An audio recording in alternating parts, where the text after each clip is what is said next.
And we know one, talking about rest in peace, Shocka, J Shocka. Well, you have a history with, we haven't done a show since he passed. I got the news via Facebook, of course, someone talking about it. I don't know how you heard about it.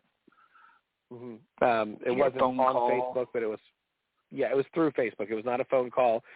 Jay and I hadn't really talked in a while, and our last conversation was just about I was trying to get some old tax information right, and I was just asking him if he had some of the old tax forms that I needed, and he said, I'll have to talk to people tomorrow or go look at my records to see if I have them. I said, I think I've got enough information to go on. But anyway, that was our last conversation. Our last conversations before that weren't always good. Jay and I did not see eye to eye on a lot of things, but I saw, I appreciated the guy and his drive. This is a former roommate of mine. He lived with me for several months right before Evolution opened up. And so, yeah, it's like I knew that a person that lived life the way he did as far as, smoking a lot or whatever, that they had health risks. I knew that with his mother, she had health problems. So, there's a history of health risks anyway.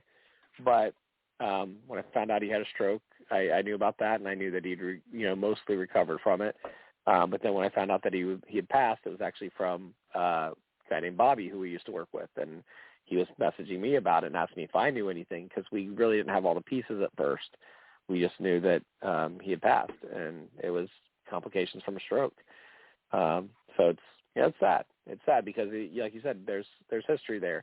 And even if you don't always get along with the person, don't always see eye to eye with them, that doesn't mean you don't respect them, and it doesn't mean you don't care for them, and care about their well-being and all that stuff. So, yeah, it was crazy. It's crazy to say that somebody that I knew so well is gone. Yeah, and you never want to be on bad terms with someone either, like, when that happens. So it's good to know that you two had, like, at least been talking and weren't on, like, terrible terms.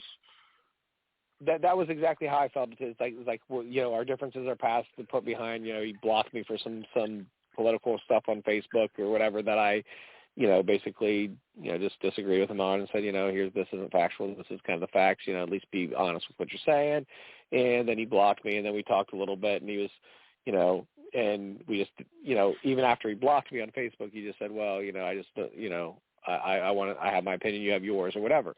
Even at that point, I wouldn't say we were on good terms, but we were at least like, fine, cool. We just agree. We don't see eye to eye. We probably won't on this particular subject. And it was good to know that, like, it was months, maybe a year later or whatever, we talked again and everything was cool. It was just like, hey, how you been? Whatever. What have you been up to? Oh, here's what I've been up to. How's work going? Yeah. It's like, oh, it's good to see, one of our mutual friends, Andrew, that Andrew was starting to DJ for me. He's like, yeah, it's good to see him doing his thing and, making progress. And so, yeah, it was good terms.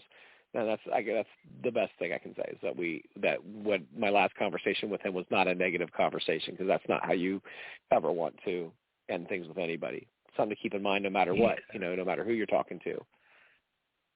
Yeah, that's good. That's good to hear. I have a clip here I wanted to play from when he was on the show like 6-7 years ago, when he was talking about some of the things going on at Evolution. But you take it to a point where, like, there's a certain female that's on your Facebook and on my Facebook, and she is just drama. If she dropped and busted her nail at Evolution, then the world was going to end, and everybody played into it. Oh, my God, I can't believe that happened at Evolution. You broke your nail? Oh, my God. Really?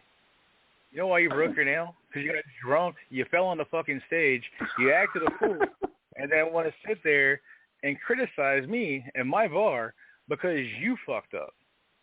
That's completely different. That's why you have to say to yourself, I don't give a fuck. The person was drunk, I don't give a shit. Like my security staff, majority of my security staff have been there with me the whole time. A lot of people don't understand that. A lot of people in my security have been there the whole time. And a lot of people don't get that. Like, oh, Jay fires people. Yeah, I do fire people. If you don't do your job, you end up being drunk at work, you're trying to fuck bitches, I'll fire you. Bottom line, I'll fire you. So were you ever drunk at work or trying to fuck bitches? No. No. I don't want to say I was never drunk at work. I will say that there are times I was buzzed. It depends on what capacity I was at the time. As a DJ, there were plenty of times where I might have been buzzed. When I was working in a management capacity, I have never ever drank while I'm managing. While I'm doing real work, I never did. And actually, now that years later, I don't drink even when I'm DJing at a bar or whatever. But yeah, I would say that when it comes to the firing thing. He for those that don't know that are out there listening, there was one certain particular time where DJ Aladin may have been fired by Shocka, the guy I just played a clip from. You can call it that way, but this is the dumb things that this is. I'm going to rephrase out of respect. This is one of the things I disagreed heavily with him about, the way he wanted to do things. When he had a problem with something, or when he wanted to call, he liked, I hate to say it, but he liked to stir up drama. He liked to talk about the girls bringing their nails and causing drama. He liked to stir up drama too. And one way that he stirred up drama is that if he was thinking about letting somebody go, he would find some game to play that involved the whole entire staff to get somebody to leave. And one of his favorite ones was they all voted somebody off the island, and then after the votes came through, whoever got the most votes to get fired was just going to get fired. Really, I kind of called him out on it, because this is what happened. Is that the night of my last night working under him was, or it didn't have to be. He actually asked me to come back, and I said no. But night was, they were doing this voting thing. I'm like, so you're literally going to give your staff the ability to vote off the person who manages them and tells them what to do. Because everybody loves to be told what to do, and they completely love that. So it's kind of dumb. And the person, anyway, it ended up being a tie with me and somebody else. I don't remember who else it was. And he said, well, how are we going to break this tie? I said, I'll break the tie for you. Just go ahead and here's the keys. I'm done. I said, I've told you before that this is a dumb idea, and I told you, and I actually said it at the beginning of the thing, that I believe this is a dumb idea. This is not how you let people go. If you've got a problem with somebody, you think they need to be let go, and you're the owner and you're in control of that, you make that decision. You don't let their peers vote them off. You don't let their peers fire them.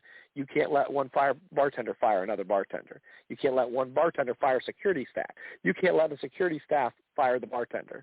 But that's the way that he did things, because he liked the idea. He believed that it made everybody accountable, that you're accountable to everybody and that you need to get along with everybody. It's like, no, that just means you need to kiss everybody's ass, and you can't really be in my opinion, then you either needed to kiss everybody's ass, or you needed to make sure that you had enough people on your team to counteract the people that were on somebody else's team. And it was such juvenile way of doing things, in my opinion.